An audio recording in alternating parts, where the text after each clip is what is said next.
में भी जो छल कपट किए हैं उनको भी सजा मिली है। श्री राम ने बाली को मारा था बिना कसूर बिना नाहक के,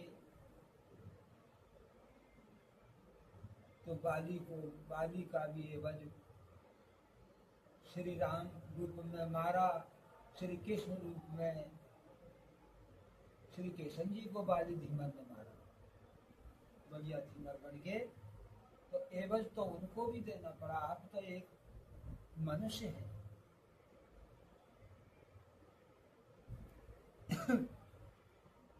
जब इंद्र बोले, चंद्रमा से कहने लगे, सूर्य से कहने लगे कि सूर्य देव ये बताओ दुनिया में कौन विश्व सुंदरी है। सूर्य देव बोले इंद्रदेव से, महाराज मेरे तेज प्रताप से कोई बाहर नहीं निकलता, इसलिए मुझे नहीं पता, आप चंद्रमा के पास जाए।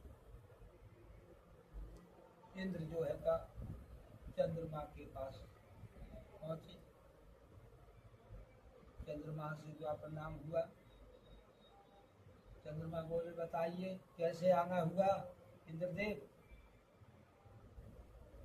आना क्या हुआ ये पूछ रहे हैं कि दुनिया में विश्व सुंदरी कौन है।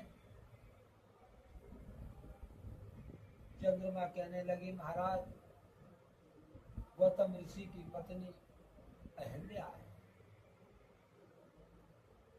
तो वो इतनी सुंदर है कि हाँ महाराज बहुत सुंदर है, तो फिर उससे कैसे हमारा छल कपट हो, मिलन हो। तो फिर ठीक है महाराज चलते हैं, हम बताते हैं। चंद्रमा उनके साथ हो लिए,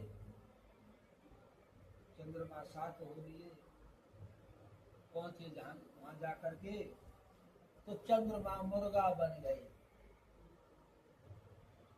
मुर्गा बन गए। गौतम ऋषि का रोज काम था गंगे मैया में स्नान करना। वो नित्य 4 बजे डेली जाते थे, गंगे मैया को स्नान करते थे। तो मुर्गा बन के चंद्रमा ने आवाज लगाई, मुर्गा बन के आवाज लगाई। गौतम ऋषि एकदम उठे, आंखें मीड़ते हुए और गंगा जी की ओर नहाने को चल पड़े। अरे क्या आज मैं लेट हो गया, दिखे मुर्गा बोल गया।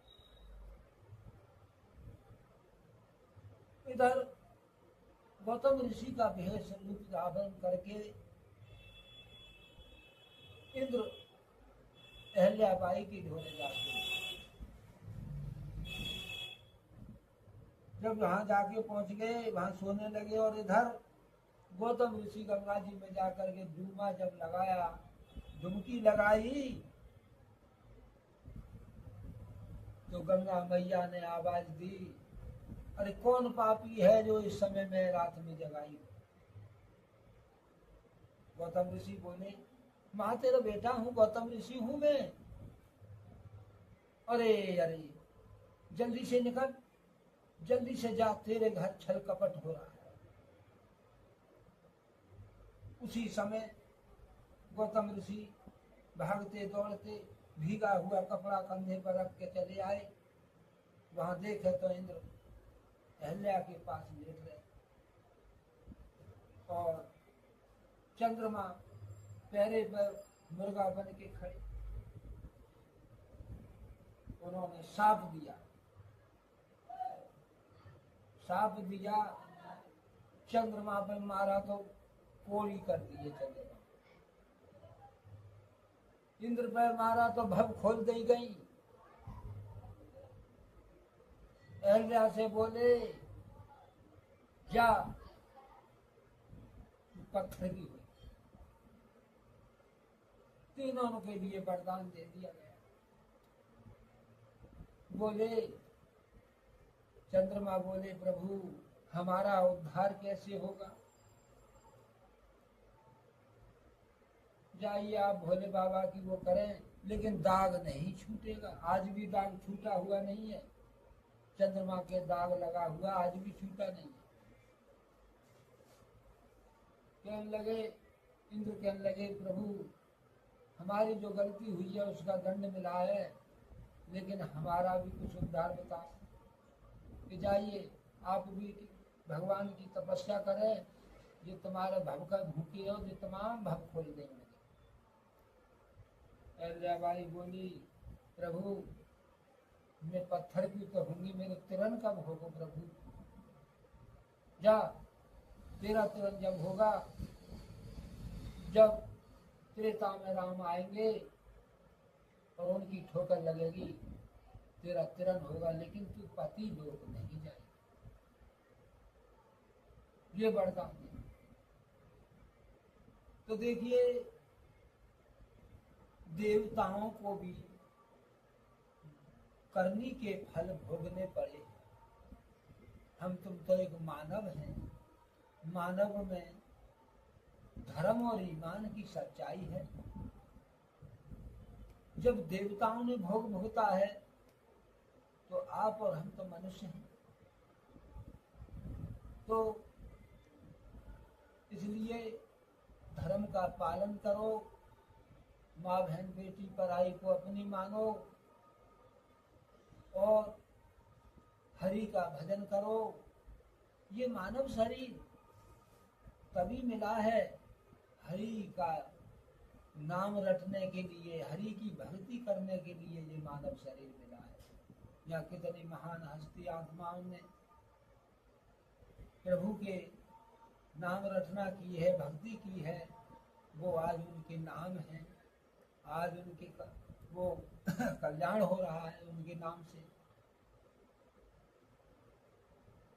भलाई का कर्म करो, भलाई निश्चित आपको पार लगाएगी। देखिए एक आदमी घर परिवार में चोरियां करता है और चोरी करके लाके किनको देता है? परिवार वालों को खिलाता है और दंड खुद भोगता है। खाने वालों का कोई कसूर नहीं है, चोरी करने वाले का कसूर है। इसी तरह से कोई बेईमानी करके लाता है तो परिवार वालों का कोई कसूर नहीं है, लेकिन वो लाके दे रहा है, बेईमानी करके दे रहा है, उसी को भरना पड़ेगा। परमात्मा एक एक पैसे का हिसाब रखते हैं और एक एक पैसा आदमी को चुकाना पड़ता है। सोचते हैं कि क्या होगा देखा जाएगा। देखिए ये सब कुछ आप ही के सामने होता है। जब चोर चोरी करने जाता है तो रात्रि में कोई देख तो नहीं रहा, सब सो रहे, लेकिन प्रभु जाग रहे हैं, परमात्मा जाग रहे हैं। आपसे जब अंतिम समय आएगा, एक एक सांस का और एक एक कर्म का जवाब लिया जाएगा आपसे। आप ये ना सोचें कि यहाँ कोई नहीं, आपके सामने सब कुछ है, लेकिन आपको दिखाई नहीं देगा। क्यों? कि आपकी बुद्धि पर पर्दा पड़ा हुआ है, लेकिन वो देखने वाला आपको साफ साफ परमात्मा देख रहा है और उसका जवाब आपसे लास्ट में लिया जाएगा। देखिए डाली पे फूल है और फूल को आप तोड़ लें, उसे लगाने की दोबारा कोशिश करें, लाख कोशिश करें, वो फूल जुड़ नहीं सकता। इसलिए हमारी वीडियो में जुड़े रहिए, जुड़े रहने की कीमत है और टूटने की कोई कीमत नहीं रहती। जय जय श्री राधे राधे, जय जय श्री